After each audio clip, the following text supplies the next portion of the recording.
I'm Nate Wragg. I'm the production designer on Captain Underpants.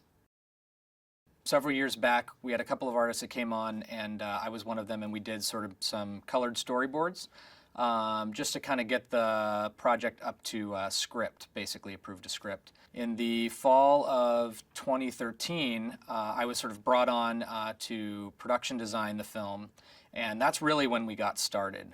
We brought on our character designer, some set modelers, some other viz dev artists, and we really kind of broke down the film, broke down the style, and really got started on adapting this book series into the movie that it is today.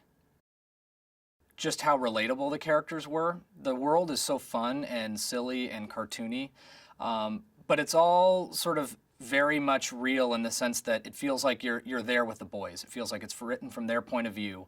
It feels like the writer is there with you, and you're really kind of involved with the boys as if you're part of the story. So I think when people are reading the books, for me at least, I always felt like I was along for the ride with the boys.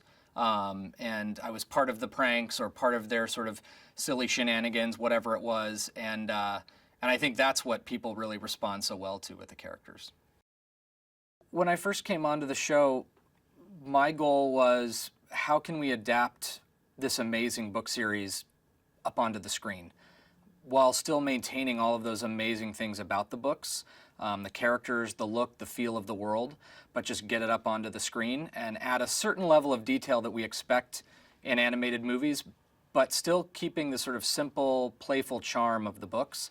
Because for me, I basically wanted to be Dave Pilkey in the room and making sure that we took his source material, his work, and really cared for it. We started looking at the characters, we started looking at the environments, basically taking a look at what he had done, which was, sort of a very simple, charming, fun way of drawing, which goes hand in hand with his sort of fun sense of storytelling. And we wanted to make sure we got that into the world. With the books, you feel like you're along for the ride with the boys. You're part of their sort of group. And in the movie, we wanted to give that sort of same sensibility. So the treehouse is a really fun space that sort of it's almost sort of like any kid's dream treehouse, right? It's a cool place to escape away from either mom or dad or your brothers or sisters, and really just kind of have your own spot, be creative, be silly, whether you're watching silly monster movies or drawing comics, or planning sort of your next silly shenanigan type of thing. We wanted to sort of lean into that with all of the design sensibilities. Having it being told from their perspective, you sort of feel like you're going to school with them, and it's the type of school that needs a laugh, or you're going into their treehouse and you're excited to maybe have a sleepover or break into a bag of snacks or something like that. George is basically, he's kind of like the extrovert. He's kind of, not that they really have a leader and a follower of the group, but he's probably the one who's a bit more vocal, but he's also the writer of the comics, so that kind of lends itself to that side of their sort of duo. Harold is also there, in sort of a yin and yang sort of role. He's super funny. He's the artist of the group. Some might see him as a little bit more of an introvert, but the two boys really play well on each other, and really sort of their friendship is super complementary. One really kind of needs the other. And so even if George has some sort of silly prank he wants to pull, Harold's got to be there with him to kind of help flush out the idea and sort of, make sure that everything goes along according to plan. I think one thing that's fun about the books is it's unconventional in the way that they're written. They're written in a very fun and playful way, sort of a silly sense of storytelling. But they always sort of start off with comics, right? The boys are drawing comics in the books, and you actually get to read their comics, which is a part of the storytelling. So we knew we had to have that in the film.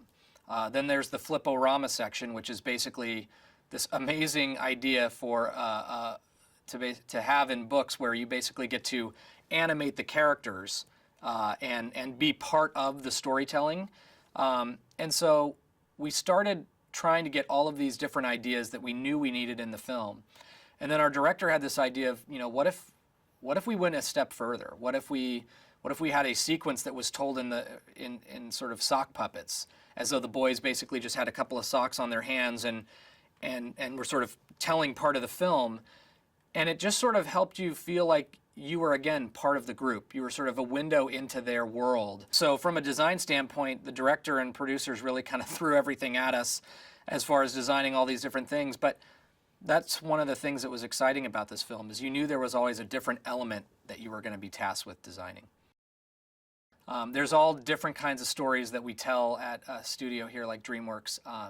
This is definitely one of our sort of sillier, more wild and zany stories that we've ever sort of been involved with. And for me, I got to come to work every day and say poopy pants, or draw a grown man running around in his underwear thinking he's a delusional superhero.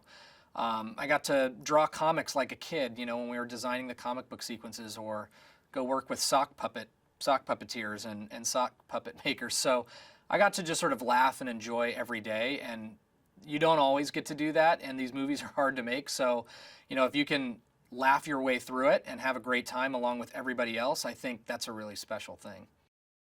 In illustration and in books, you're sucked into the stories, and you've got illustrations that you can sort of imagine moving, right?